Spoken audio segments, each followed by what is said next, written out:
Well, you may have noticed the third problem here in this first part of the Unit 5, Section 1 homework is definitely a little more challenging than the previous two examples. Those were both polynomials, and they were rigged to work out so the derivatives had very easy critical numbers to find. So this one's a little more challenging.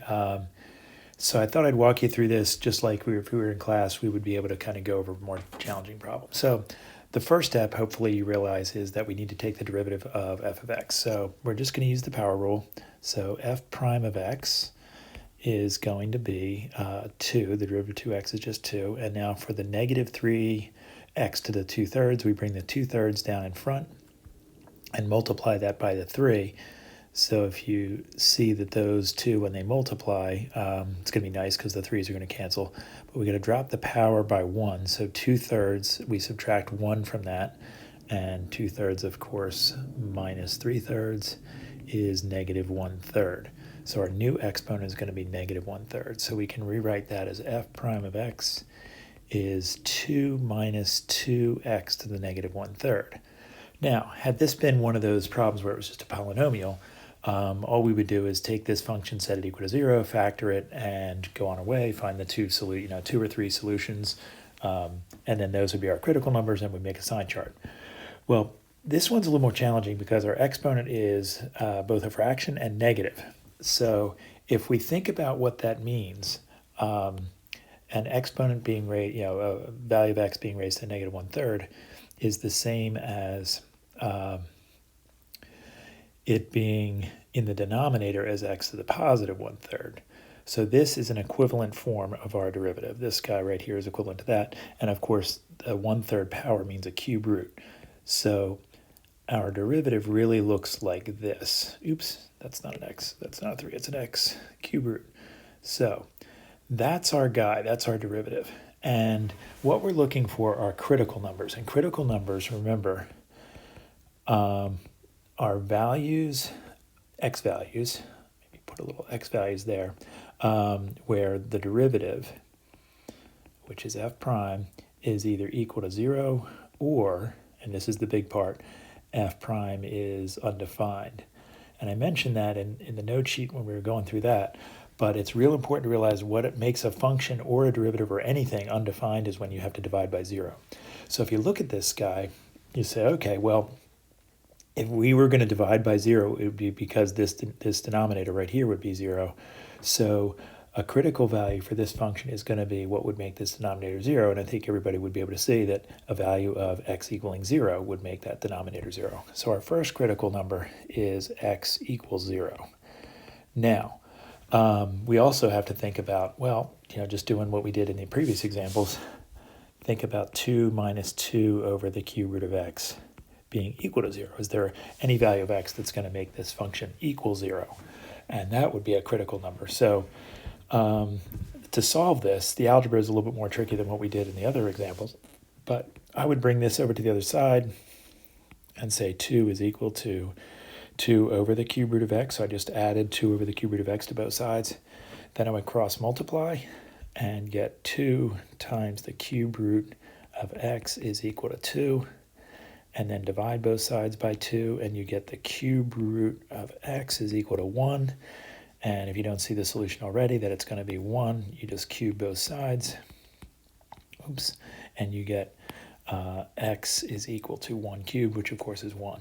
So there is our other critical number. So we have two critical numbers, x equals 0 and x equals 1.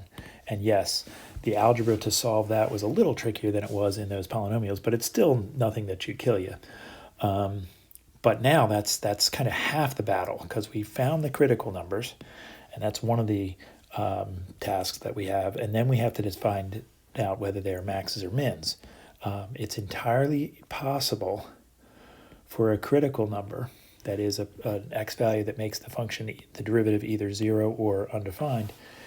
It's entirely possible for a function to have critical numbers where it's not going to be a max or a min. You could have a curve. I probably should have mentioned this in the note sheet. You could have a curve, a function that maybe is coming up like this, and then it comes level and it looks like it's going to be a max. Let's say this is at x equals 1, and then the function just turns and starts going back up again. So that point right there is a place where the derivative is equal to 0, but it's not a max or a min. So that's what the sign chart is going to do for us. It's going to decide if the sign of the derivative changes from positive to negative, because if a sign changes from positive to negative, you're going to have a max. If the sign changes from negative to positive, you're going to get a min.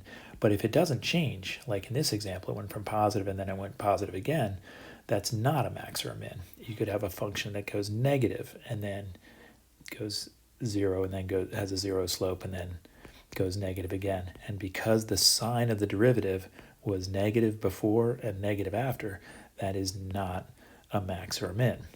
But we don't know that until we check a sign chart.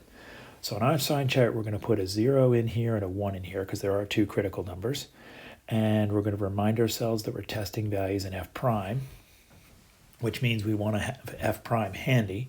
And I guess this is probably the best version of f prime that we have right here. And we could just think about, all right, if we have to test a negative value, that's our first little region here that we want to do. We could put in almost any, well, it doesn't matter, any negative number. The cube root of a negative number is fine, just a negative number. Like, for example, the cube root of -8 is -2, because it's asking the question, what do you multiply by itself 3 times to get -8? And of course, that answer is -2. So if we put a negative value in for that x, like -1, the cube root of -1 is -1. So you would have 2 minus 2 over -1, and I think you can see that's going to become 2 plus 2, which is 4, which is a positive number, so we're going to be positive here, which means our derivative is positive, which means our function is going to be going up like that. Now, you might guess and say, hey, I've seen enough of these problems that when I find out that it's positive here, it's probably going to be negative here, and then it's going to go back to being positive. But because of this situation that we talked about here, where like you can have a slope that does not change signs, it's positive and then it's positive again, we do have to verify this. I will tell you in this one, it's going to turn out to be, it is going to turn out to change signs, but we'll see why. So let's test a value between 0 and 1. And you're like, test a value between 0 and 1, how are we going to do that? Well, if we pick a number that we can take the cube root of fairly easily, and like, for example, I used the cube root of -8 over here earlier. If we did the cube root of 1/8, okay, think about that. That's going to be 1/2, because 1/2 times 1/2 times 1/2 is going to get you 1/8.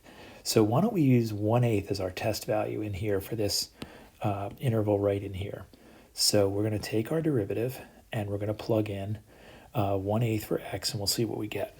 So we would have 2 minus 2 over the cube root of 1/8. So that's 2 minus 2 over 1/2. Now 2 divided by 1/2 is 2 times 2 over 1, which is 4. So that's going to be 2 minus 4, which is -2, which of course is less than 0. So that means we're going to be negative, which means if our derivative is negative, our function is decreasing. So it looks like x equals 0 is a maximum. And then lastly, we could take a number over in this range, any number that's larger than 1. And again, if we're going to use a number that's larger than 1, and we're talking about cube roots, let's pick 8. It's the next nice number to test. So if we plug in an 8 into f prime, we could see 2 minus 2 over the cube root of 8, which is 2 minus 2 over 2, which is 2 minus 1, which is 1, which is greater than 0. So we have a positive value. So our derivative is positive, which means our function's increasing. And because our function was decreasing and then increasing, that means this must be a min. So we can now state with some confidence that we have x equals 0 is a max and x equals 1 is a min. Now, when you do a crazy problem like this and you're not quite sure whether you did it right or not, it might not be a bad idea to check your work on a calculator.